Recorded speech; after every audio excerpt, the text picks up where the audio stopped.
এসো তো, অনেকক্ষণ ধরে বলছি আমি, দেরি হয়ে যাচ্ছে, চলো। উফ, তোমার কি মনে হচ্ছে দিদি ভাই, আজ আমার সেজে গুজে কোথাও যেতে ইচ্ছে করতে পারে? তুমি সাজগোজ করলেটা কোথায় বৌদি ভাই? তোমাকে আমি একটা ভালো শাড়ি পরতে বললাম, তুমি কি পরলে দেখো?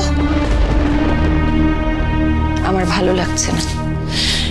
ভালো লাগছে না বললে হবে না বৌদি ভাই, ওখানে সবাই এসে গেছে, পৌঁছে গেছে, চলো, ওয়েট করছে সবাই। আচ্ছা, তুমি সবার আনন্দটা নষ্ট করে দেবে? তোমাদের আমার জীবন দেখে আনন্দ হচ্ছে? হ্যাঁ, খুব আনন্দ হচ্ছে। আর এই জন্যই আনন্দ হচ্ছে, এতদিনে তুমি তোমার প্রকৃত মুক্তির পথ খুঁজে পেলে বৌদি ভাই, যে মুক্তির পথে তুমি এখন হাঁটছো। এতদিন তো তুমি ওর বিধবা বউ হিসেবে পরিচিত ছিলে, আর এখন থেকে তোমাকে ওর বউ হয়েই থাকতে হবে না বৌদি ভাই। এটা ভাবতে তোমার আনন্দ হচ্ছে না? চলো তো, এসো বলছি, আরে এসো এসো।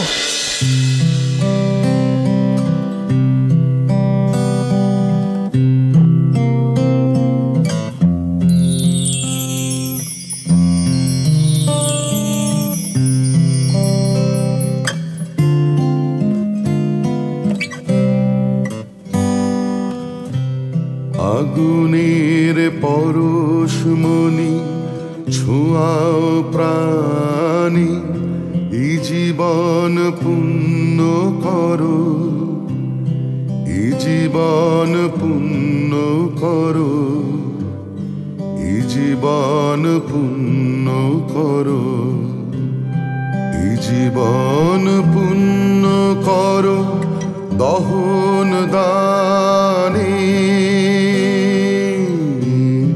আগুনে পরশমণি ছোঁয়াও প্রাণী,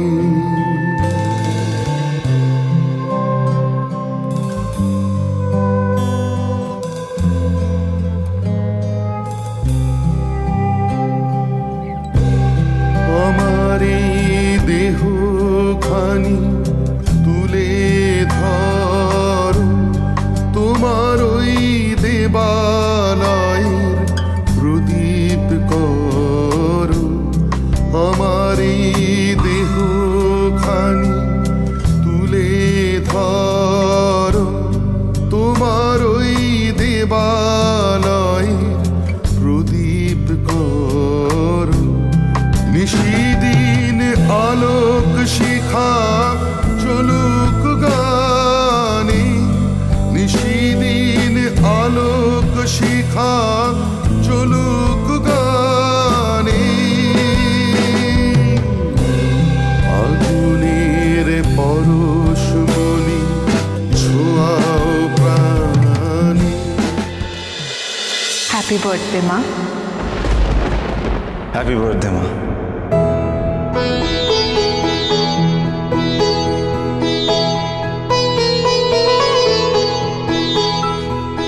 বেঁচে থাকো মা, খুব ভালো থাকো। বেঁচে থাকার ভালো থাকার লক্ষণগুলো তো দেখতেই পাচ্ছ বাবা। শোন বুড়ি, একটা লোক প্রতারক, তাই বলে তুই ভেঙে পড়বি কেন? তুই তো আর কারোর সঙ্গে প্রতারণা করিসনি। তুই কি ভাবছিস তোর কোথাও কোনো দোষ আছে? তোর কোথাও কোনো দোষ নেই। কমলিনী,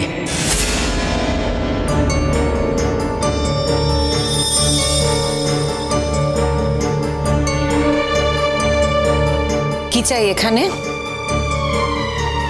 তোমার আজ শুভ জন্মদিন, সবাই আছে, আমাকে ডাকা হয়নি অবশ্য, তবে নিজের তাগিদেই চলে এলাম।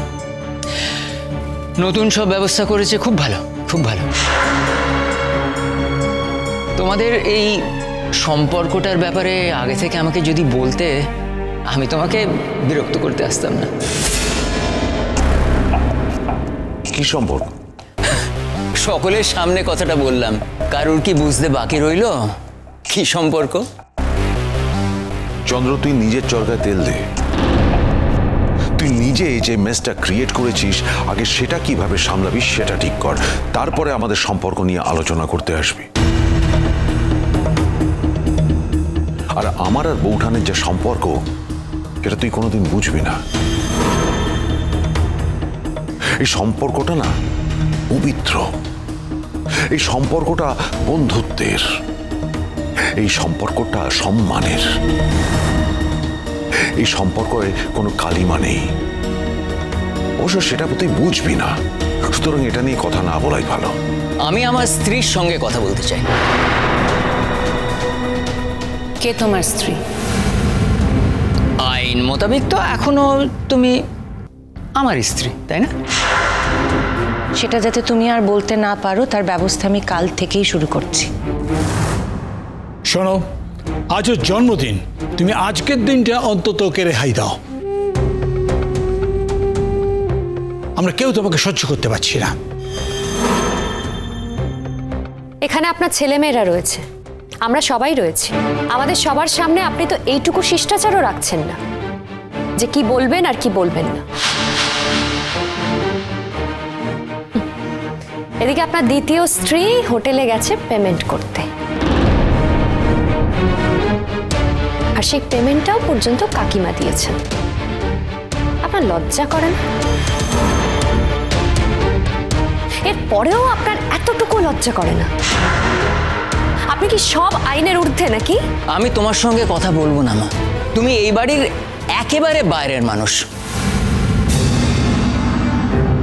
ভাবিল কবে তোমাকে বিয়ে করবে, আদৌ করবে কিনা। বাবা প্লিজ, অবশ্য তোমাকে বাবা বলে ডাকতেও খারাপ লাগে, কোনো ডাকই তোমার জন্য যথেষ্ট নয়। তুই দয়া করে এখান থেকে যা, এখানে তুই নিমন্ত্রিত নোস। আমি কিন্তু আমার মাকেও আসতে দিইনি।